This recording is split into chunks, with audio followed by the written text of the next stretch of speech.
السلام عليكم أصدقاء وصديقات فكرة اليوم مع رشيدة. كتمنى أنكم تكونوا بخير وعلى خير. فيديو اليوم هي طريقة تحضير السردين كواري في الفرن بالخضار بكمية زيت قليلة. اللاطة اللي ما تبعوش منها لذيذة جدا وصحية، أحسن من القلي بالنسبة للسردين. واحد الأكلة اللي صحية وزوينة. طبيعة الحال المغربيات والجزائريات وجميع نساء العالم كل شيء حادقين، وحتى الرجال ما نساوهمش، كل شيء تبارك الله حادق وكل شيء كيعرف يطيبها. ولكن ما فيها بس انني نشارك معكم طريقتي اللي صراحة كتجي واعرة وكتجي خطيرة. كنتمنى ان شاء الله انها تعجبكم، ولا عجبتكم ما تنساوش انكم تبارطاجيو الفيديو مع جميع اصدقائكم.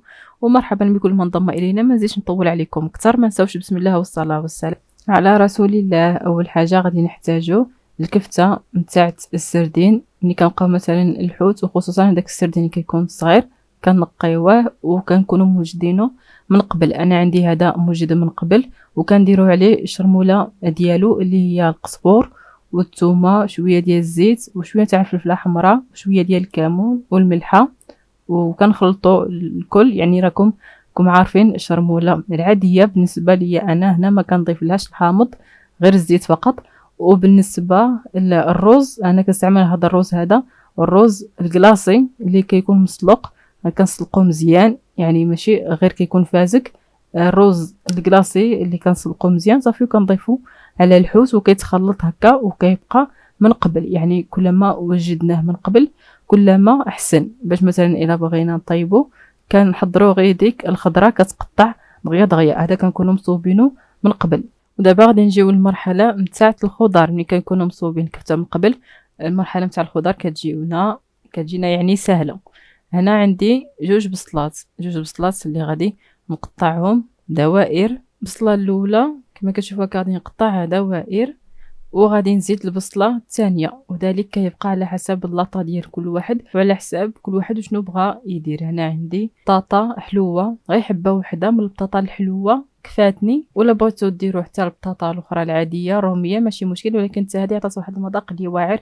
هنا عندي جوج فلفلات اللي غادي نقطعوهم دوائر. الفلفله الخضراء، وعندي فلفله وحده حمراء حتى هي غادي نقطعها دوائر. يمكن انكم تضيفوا مثلا خيزو او لا اي حاجه من الخضروات اللي كتعجبكم. وهنا عندي جوج مطيشات اللي غادي نقطعهم حتى هما دوائر. غادي نقشروا بعدا واحد شويه، ولكن كما كتشوفوا المطيشه هذه راه حمراء وطريه يعني زوينه بزاف. صافي غادي نقطعوها حتى هي دوائر بحال الخضروات الاخرين. وعندي شويه نتاع الشرموله، واحد شويه نتاع الشرموله، وغادي نحطها فوق فوق هاد الخضره، وغادي نبداو نخلطوا كلشي باش كيتشرمل كلشي، يا اما بالمعلقه او لا من الاحسن ما نديروش المعلقه، من الاحسن بحال اللي كنقلبوه هكا كما كتشوفوا كنقلبوه هكا الخضروات او الخضره كنبقاو كنقلبوها هكا شويه بشويه وهذيك الشرموله كتشرمل لينا كاع الخضره اللي عندنا. يعني احسن من المعلقه. غير بهذه الطريقه هذه انا كنجربها صراحه وكتجي زوينه، غير بحال اللي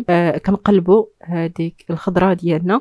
ثم كما كتشوفوها هي بعد ما تشرملت لنا الخضره ديالنا مزيان. دابا غادي ناخذوا واحد اللاطه وغادي نبداو نستفوا فيها الخضره ديالنا. يمكن انكم تاخذوا اي لاطه موجوده عندكم في البيت. كنستفوا الخضره ديالنا. كندير مثلا انا هنا درت حبه تاع البصله، فوق منها فلفله حمراء، فوق منها فلفله خضراء، فوق منها بطاطا. وبالنسبه للكفته نتاع السردين بالرز درتها على شكل قريصات، يعني غير على شكل هكاك دائري. صافي كنستمروا هكا وحنا كنستفوا هاد الوينات هادو صراحه اللي كيفتحوا الشهيه وكيجيو زوينين مع الجنب. صافي كنبقاو كنستفوا. يمكن انكم تزيدوا الخضروات اللي بغيتي، وكل ما تزيدوا فيها الخضر صراحه كل ما جات زوينه اكثر.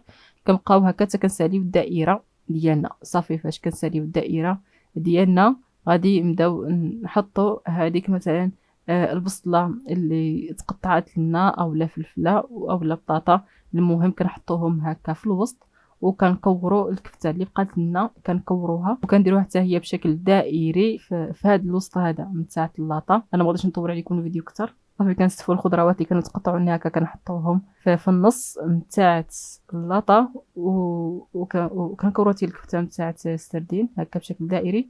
وكنجيو هنا وعندي هذيك المرقه اللي كنشط لي على الخضره، زدتها شويه نتاع العطريه وتقريبا 4 كاس نتاع الزيت وكنديرها فوق هاد اللاطه ديالنا. ولكن من الاحسن بحال دابا مثلا الخضروات الا بغيتيهم مثلا يطيبوا لك في الفران بواحد الطريقه اللي سريعه، من الاحسن انهم يتسلقوا نص سلقه من قبل، او لا مثلا هاد اللاطه قبل ما ندخلوها الفران انا كنت ضفت لها واحد الكاس صغير ديال الماء وعاد كنغطيوها مزيان وكندخلوها الفران. ولا بغيناها طيب لنا بطريقه اللي سريعه يتسلقوا نص سلقه، ولكن ضروري نضيفوا لهم الماء باش الخضروات يطيبوا وايضا اللاطه تكون مغطيه مزيان. صافي كندخلوها الفران. بالنسبه لي انا ما احتاجيتش انني نهبطها على وجهها، طابت لي غير الفوق، طابت يعني بسرعه. ما نساوش نضيفوا واحد الكاس ديال الماء وغطيت هاد اللاطه هادي، يعني ضفت كاس ديال الماء وغطيت هاد اللاطه باش دوك الخضروات اولا يكونوا مسلوقين من قبل. صافي هذا هو الشكل ديالهم النهائي. زدت هنا شويه نتاع الزيتون الحامض وواحد الطرف ديال الحامض وشويه نتاع المزاود. المهم التزيين كيبقى اختياري، كيبقى ذلك على حسب كل شخص. صافي هذا هو الشكل ديالو النهائي. وصلنا لنهايه الفيديو. كنتمنى ان شاء الله انكم تجربوا هاد اللاطه هذه، صراحه كتجي شهيه وكتجي لذيذه.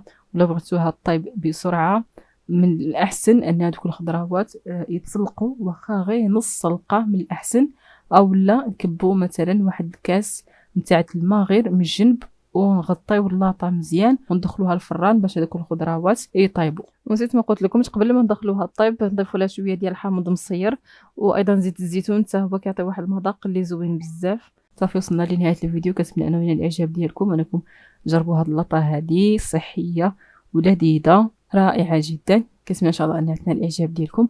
مرحبا بكل من انضم الينا. كنشكر اصدقائي على الفيسبوك. ما تنساوش انكم تنضموا لصفحه فكره اليوم مع رشيده. مرحبا بالجميع. ما تنساوش جيموا الاشتراك اذا عجبكم الفيديو، انكم تبارطاجيو الفيديو مع جميع عائلاتكم واصدقائكم. كنتمنى انكم تكونوا استمتعتوا بالفيديو.